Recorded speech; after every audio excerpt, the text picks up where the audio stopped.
अस्सलामुअलैकुम दोस्तों, की हाल है? ठीक ठाक हो दोस्तों? पुराने वक्तां की गल सुनांदा ने एक बंदा उहदे कोल बड़ा पैसा ते बड़ा मालदार सी। बस वक्त पलटा मारिया, वक्त करवट बदली, उस ते कर्जा काफी चढ़ गया। जिस तरह कहते ने ना कि मुकद्दर सहेंगे, उस बेचारे दे मुकद्दर सहेंगे। लेकिन उस इंसान हिम्मत नहीं आ रही और सब्र रखा है और अल्लाह पाक के फैसले के मुताबिक सब्र रख के उस आख्या मैं सब्र दे नाल ही चलना है। उस सोचा, उस अपने माइंड नू सैटिस्फाई इस तरह किया। उस क्या कि यार मैं ना होर किसी इलाके जाना, उत्थे जाके मेहनत मजदूरी करना। उस घर वाले ने दसिया कि मैं इस तरह जड़ा ना होर किसी इलाके जाना, उत्थे मेहनत मजदूरी करना तो दोनों मैं खर्चा पट्ठा दोनों मैं गल देवा करांगा। आज जेड़ा मेरे जितना मैं कमाया वो सफर शुरू किया। रस्ते दे विच उसनूं एक जगीरदार मिलता है।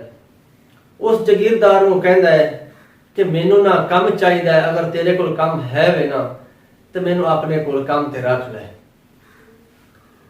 वो जगीरदार उसनूं कहंदा है ठीक है मैं तेन काम ते रख लेना, लेकिन एक गल दस तू लवेंदा की, दाने कितने लवेंदा, तनख्वाह कितनी लवेंदा, छमाई कितनी लवेंदा।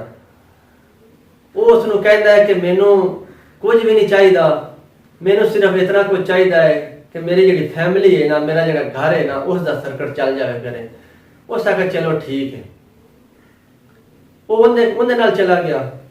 जिस टाइम उन्हें कोल जाता है ना, उत्थे जाके उन्हें गल दसदा, उन्हें कहता है कि यार जगीरदार नूं गल कहता है कि यार जिस वक्त तू पैली दे विच बीज सटना करना है ना, बीज बोना करने, हल वाहने करने नहीं, आज बन्ने दे नाल जिहड़ी एक लाट है ना, तोड़ तक जिहड़ी लाट है ये तो मेरे नां ते वाहनी करनी, ये तो मेरे नां ते इसनूं ना बीज सटना करना इहदे विच। उस बंदे को उन्हें कोल पूछया जगीरदार भी इस की राज है। उसने टाला वाला कर दिता। उस आख्या तू जेड़ा ना तू इस तरह कर, तू मेरे नां ते गड्ढिया कर, वड़ तू ही लेना करना है, रखना तू ही करना है, लेकिन मेरे नां ते तू इसनूं बीजना करना है। उस आख्या ठीक है कोई नहीं मसला। उस उहदे नां ते ना बन्ने दे नाल एक लंबी जी लाट जिहड़ी है उहदे नां ते उस बीज उहदे नां सट देना करना। पहले साल उस उहदी जिहड़ी लाट उहदे नां दी जिहड़ी लाट है ना, पहले साल उहदे फसल सड़ गई, कोई ना हुई। वो जगीरदार जिहड़ी जमीन सी वो ठीक हुई, फसल ठीक हुई। साल गुजरिया, 2 साल गुजरे, 3 साल गुजरे, क्या किस्सा की 12 साल गुजर गए। 12वें साल जाके ना पूरे 11 साल वो लाट जिहड़ी है बन्ने दे नाल जिहड़ी थां है ना वो फसल नहीं हुई, ते 12वें साल जाके फसल बड़ी शानदार फसल हुई।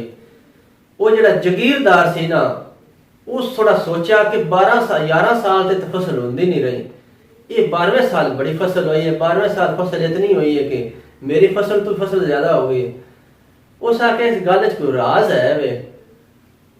उस अपने मुलाजम नूं बुलाया, उस आके यार तू मैंने गल दस कि ए पूरे 11 साल इत फसल नहीं हुई, तेरे नां ते फसल बीजदा आया ते हुण जिहड़ी है बड़ी फसल इत्थे हुई है। आखिर इहदे च राज की है? तू मैनूं अज राज की गल दस।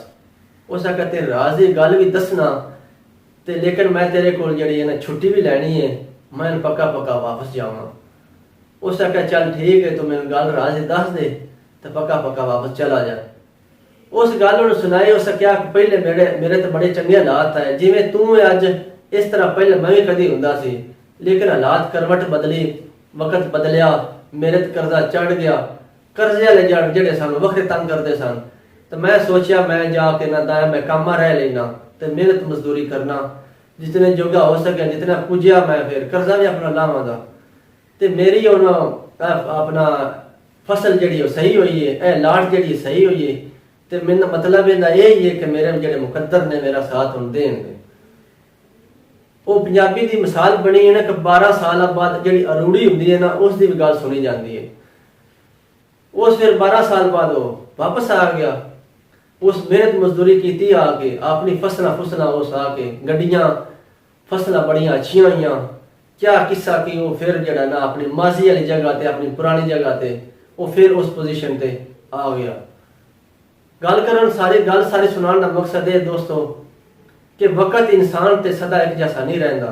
वक्त बदली हो जाता है, लेकिन बशर्ते कि इंसान नूं सबर करना चाहिए है। असी गुनाहगार बंदे सोचते ये हाँ कि साडे वर्गा बंदा मजलूम होर है ही कोई ना। जेड़ा कोई जुल्म हो रहा, जेड़ी कोई ज्यादतियां हो रही ने मेरे नाल ही हो रही ने, मेरे भी नसीब जेड़े ने सारे नाल थके हुए ने ते दूजे दे नसीब सारे ने चंगे ने, ऐसा नहीं हुंदा। अल्लाह पाक दे हर फैसले दे विच हिकमत हुंदी है, लेकिन वो जिहड़ी हिकमत हुंदी है वो साडे वर्गे गुनाहगार बंदियां वास्ते नजर नहीं आउंदी। ते अल्लाह पाक दे हर फैसले ते शुक्र ते शाकर कर होना चाहिए।